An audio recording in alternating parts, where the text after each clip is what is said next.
Scottish Gran put them in again. I was talking to my grandsons, and frankly, I think I'm officially 1,000 years old. We were talking about how we buy things now and how easy it is. And then I remembered I was brought up in Fife, in the middle of Fife, and how things were very different.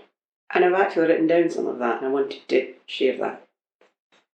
By the time I was about 7 or 8, most families had moved and settled into their new homes, and they were dreaming of filling them with the modern furniture and the conveniences that were being advertised then.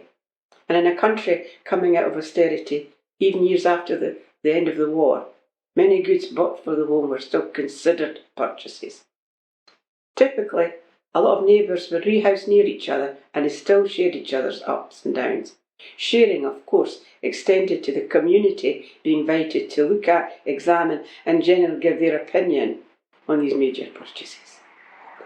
A widower I remember whose first wife had been very frail and quiet, and he remarried a widow of a very, very different nature. She was large, outgoing, generous, and we could hear her laughter coming from her house, and visit with her family and her friends. This lady, however, in truth, had no taste either in dress or in furnishings. None at all. Her home was a mishmash of colours that clashed really violently. Her clothes, they were loud and they were very, very garish.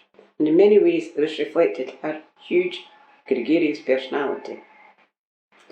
One day we had word, because that's what they used to say, of course, that she had purchased a fitted carpet. Now, at that time, a fitted carpet was just the best thing ever. And I'm afraid for most people it was way, way out of their range.